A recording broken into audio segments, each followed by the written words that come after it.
আসসালামু আলাইকুম, কি অবস্থা? সবাই কেমন আছো? আশা করি আল্লাহর রহমতে সবাই অনেক ভালো আছো।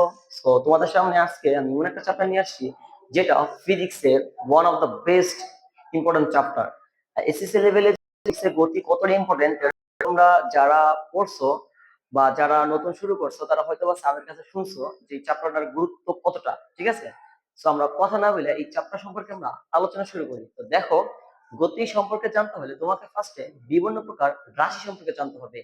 যেমন তার ভিতরে রয়েছে দূরত্ব, সরণ, বেগ, তোমার ত্বরণ, বল, কাজ। এগুলা সবই হচ্ছে এক একটা রাশি, এবং এই রাশিগুলার মেজারমেন্ট অর্থাৎ পরিমাপ করবো আমরা এই চ্যাপ্টারে। যেমন হচ্ছে একটা গাড়ি হচ্ছে নির্দিষ্ট সময় পর কত দূরত্ব অতিক্রম করবে, বা একটা নির্দিষ্ট জায়গায় একটা পথচারীকে দেখছে, তো এখানে গাড়িটা হচ্ছে হঠাৎ ব্রেক করলো, ব্রেক করার পর কত দূরত্ব গেল, অথবা হচ্ছে নির্দিষ্ট একটা টাইমে অথবা একটা নির্দিষ্ট সময়ে কি পরিমাণ দূরত্ব অতিক্রম করছে, এগুলো সম্পর্কে আমরা পড়বো। তো এগুলো পড়ার আগে আমাদের এই চ্যাপ্টারের যে বেসিক যে ইনফরমেশন গুলো আছে ওগুলো সম্পর্কে ডিটেলসে জানা লাগবে। কারণ তুমি যদি বেসিক গুলো না জানো তাহলে কিন্তু এই চ্যাপ্টারের প্রশ্ন তোমাকে একটু যদি ক্রিটিক্যাল করে দেয় সেক্ষেত্রে আমরা পারবো না। সো এই জন্য আমি ফার্স্টে তোমাদের এই লেকচারে শুধু বেসিক আলোচনা নিয়ে আলোচনা করবো। তো আমরা চলে যাই রাশি কি। সো এখানে দেখতেই পাচ্ছ আমি লিখে রাখছি। তো তোমরা হচ্ছে গিয়া একটা স্ক্রিনশট নিয়ে আপনারা লিখে নিতে পারো, অথবা হচ্ছে ভিডিও শেষে আমি সরে যাবো না তখন লিখে নিও, ঠিক আছে? ওকে।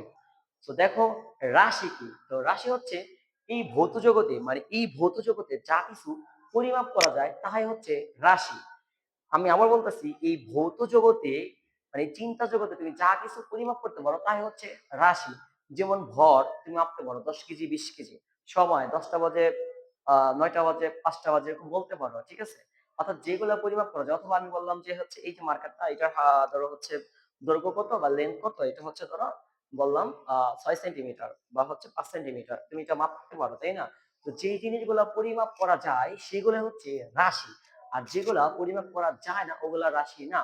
উদাহরণ হিসেবে আমরা বলতে পারি, যেমন ধরো তুমি কান্না করতেছো অথবা হাসতেছো, তো তুমি হচ্ছে কত গ্রাম হাসছো অথবা কত গ্রাম কান্না করছো, বা কি পরিমাণ কান্না করছো, কত পাওয়ারে কান্না করছো, এইটা কি তুমি হিসাব করতে পারবা? পারবা না, ঠিক আছে? অর্থাৎ যে জিনিসগুলো হচ্ছে পরিমাপ করা যায় না ওগুলো হচ্ছে রাশি নয়, আর যেগুলো পরিমাপ করা যায় ওগুলো হচ্ছে রাশি। তো আমরা চলে যাই, রাশি হচ্ছে কত প্রকার ও কি কি। তো দেখো, আমি ডেফিনিশন বলে দিতেছি যে ভৌত জগতে যা কিছু পরিমাপ করা যায় তাই হচ্ছে রাশি।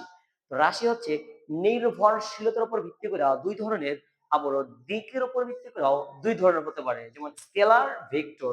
ওইটা নিয়ে ইনশাআল্লাহ আমি একটু পড়ালোচনা করতেছি। তো আমরা একটু খেয়াল করি যে নির্ভরশীলতার উপর ভিত্তি করে রাশি হচ্ছে দুই প্রকার, একটা হচ্ছে মৌলিক রাশি আর একটা হচ্ছে যৌগিক রাশি, হ্যাঁ, বা লব্ধি রাশি বা লব্ধ। এখন মৌলিক রাশি আসলে কি? মানে যে প্রকাশের জন্য জাস্ট একটাই রাশি প্রয়োজন, একের অধিক কোনো রাশির প্রয়োজন না। ভর, দেখো এটা ভর, জাস্ট ভর ধরো হচ্ছে 5 কেজি, হ্যাঁ। এর জন্য তোমার অন্য কোনো রাশির প্রয়োজন আছে? দিকের প্রয়োজন আছে? উপরে নিচে ডাইনে বামে কোনো দিকের প্রয়োজন নাই, ঠিক আছে? অর্থাৎ ভর হচ্ছে একটা মৌলিক রাশি, অর্থাৎ যে রাশি প্রকাশের জন্য একটি রাশির প্রয়োজন, অর্থাৎ একের অধিক রাশির উপর নির্ভর করতে হয় না, সেটা হচ্ছে মৌলিক রাশি। লিখে রেখেছি দেখো, যে রাশি প্রকাশের জন্য একাধিক রাশির উপর নির্ভর করতে হয় না, অর্থাৎ একটি রাশির সাহায্যে প্রকাশ করা যায়, তাকে মৌলিক রাশি বলে। আশা করি বুঝতে পারছো যে মৌলিক রাশি কি। এখন মৌলিক রাশি হচ্ছে কয়টা? মৌলিক রাশি হচ্ছে 7টা। তো 7টা কি কি?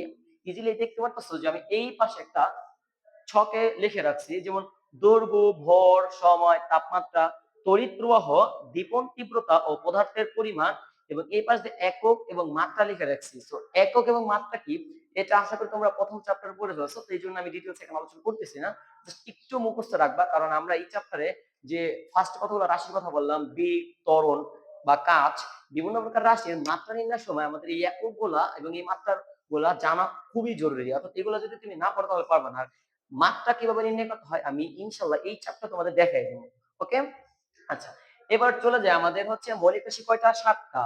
দৈর্ঘ্য, ভর, সময়, তাপমাত্রা, তড়িৎ প্রবাহ, দীপন তীব্রতা, পদার্থের পরিমাণ। তো এই 7টা আমাদের অনেক সময় না মনে থাকে না। তো মনে থাকার জন্য আমি খুব সহজে একটা ছন্দ ক্রিয়েট করছি, যেটা তোমরা ইজিলি মনে রাখতে পারবা, এবং আমাদের বাস্তব জীবনের সাথে এই ছন্দটা হচ্ছে রিলেটেড।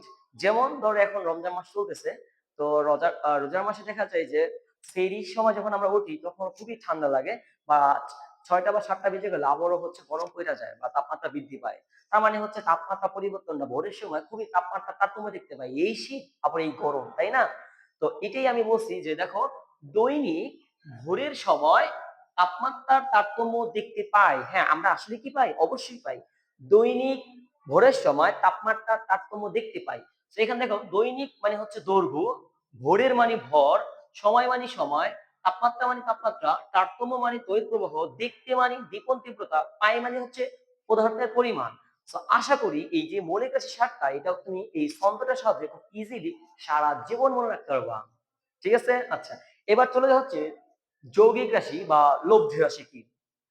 যে রাশি প্রকাশের জন্য একাধিক মৌলিক রাশির উপর নির্ভর করতে হয়, দেখো যে রাশিটা প্রকাশ করার জন্য একাধিক মৌলিক রাশির উপর নির্ভর করতে হয়, সেটি হচ্ছে গিয়া যৌগিক রাশি। মানে একটা রাশির সাহায্যে প্রকাশ করা যায় না, আর একের অধিক লাগবে। উদাহরণ হিসেবে একটা দিয়েছি এখানে, দেখো যে দ্রুতি। দ্রুতি হচ্ছে দূরত্বের হার, অর্থাৎ প্রত্যেক একক সেকেন্ডে বা প্রতি সেকেন্ডে আমি যে পরিমাণ দ্রুত অতিক্রম করি, ওটি হচ্ছে আমার দ্রুতি। হ্যাঁ, তো এখানে দেখো দ্রুতি ইজ ইকুয়াল টু হচ্ছে দূরত্ব বাই সময়।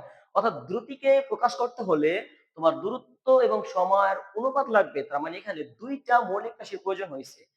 এই জন্য এটা হচ্ছে কি রাশি? যৌগিক রাশি। সো আশা করি মৌলিক রাশি এবং যৌগিক রাশি তোমরা খুব ভালোভাবে বুঝতে পারছো।